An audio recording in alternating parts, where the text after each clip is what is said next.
Shalom Bapak Ibu Saudara yang dikasihi Tuhan. Seri pengajaran hari ini berjudul Anak Harus Mau Dididik.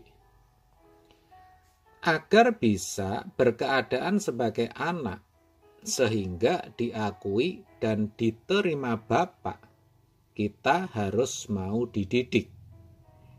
Ayah yang ada di dunia saja tidak ada yang membiarkan anaknya untuk tidak menerima didikan, saudara.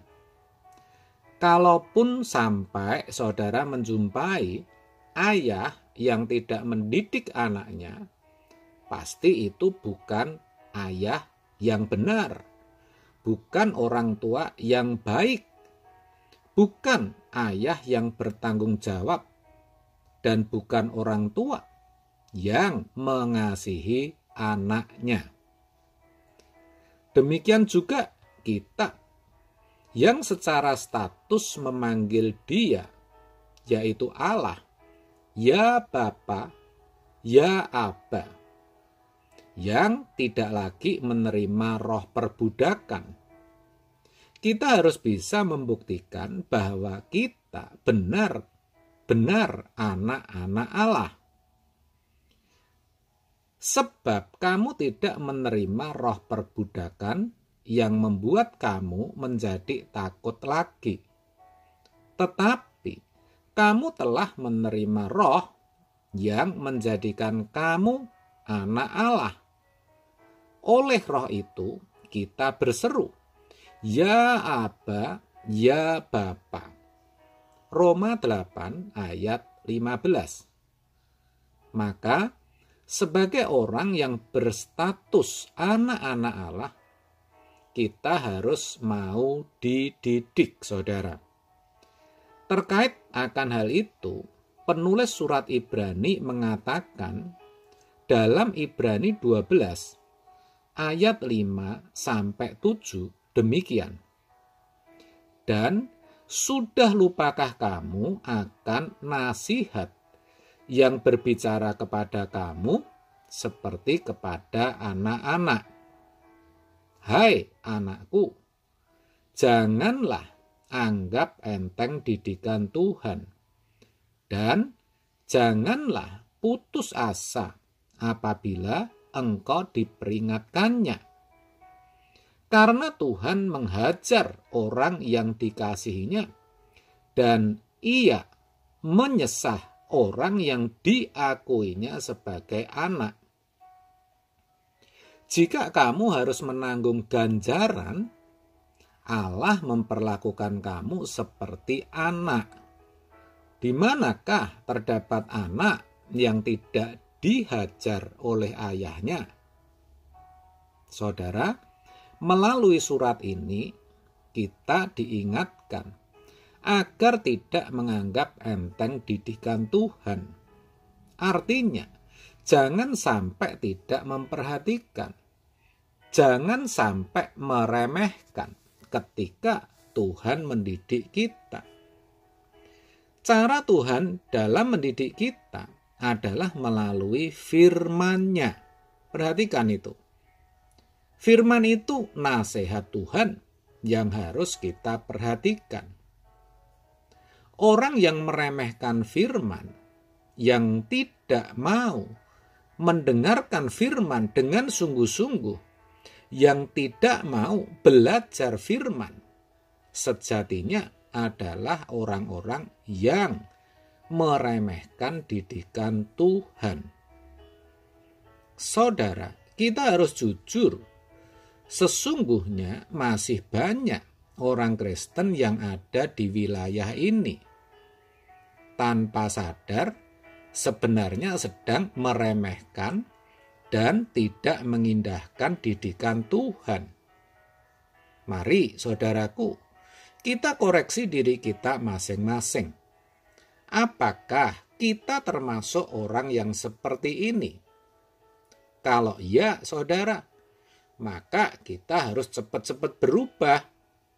Kita harus mau memaksa diri kita untuk belajar firman.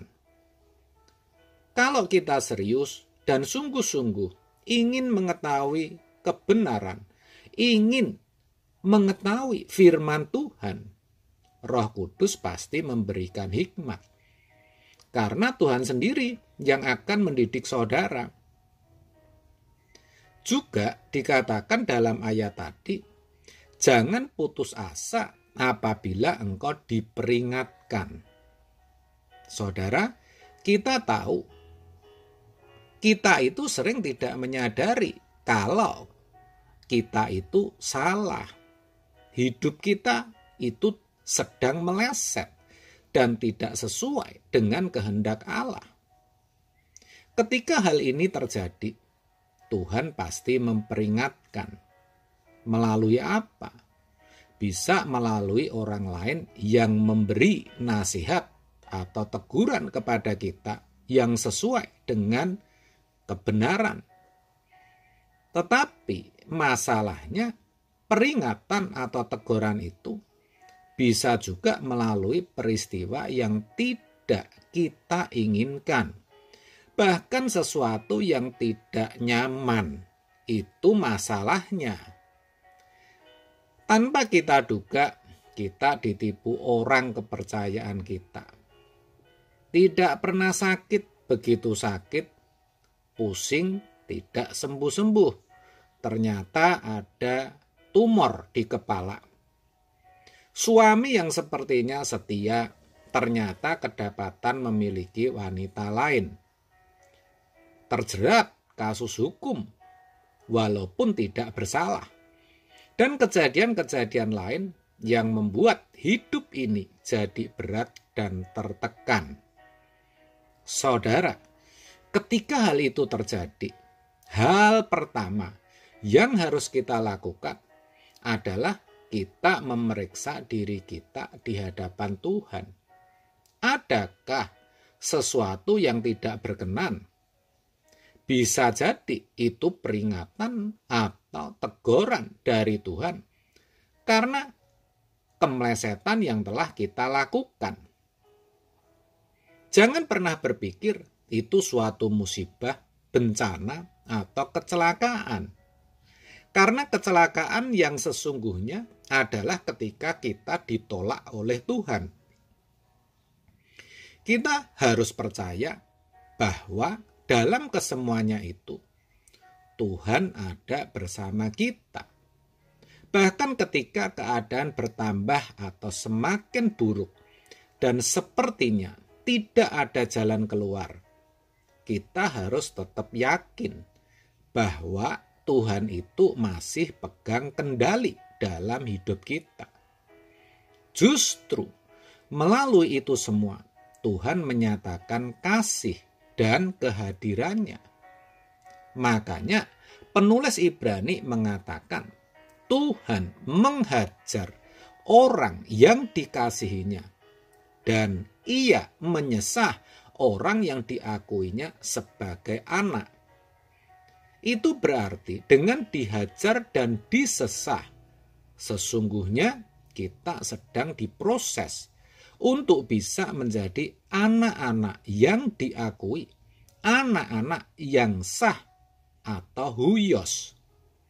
Dengan begitu, Allah sedang memperlakukan kita sebagai anak, bahkan anak-anak yang dikasihinya, supaya melalui proses itu kita mengerti kehendak Bapa di surga dan akhirnya menjadi anak-anak yang berkenan.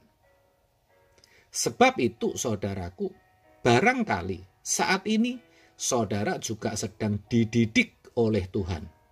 Jangan mengeluh, jangan juga bersungut-sungut, jangan putus asa dan berkata hidup kok seperti ini terus. Tetapi terimalah didikan itu dengan hati yang tulus. Ingat bahwa agar bisa berkeadaan dan diterima sebagai anak Allah, kita harus mau dididik. Tidak ada cara lain, saudara. Amin. Tuhan Yesus memberkati.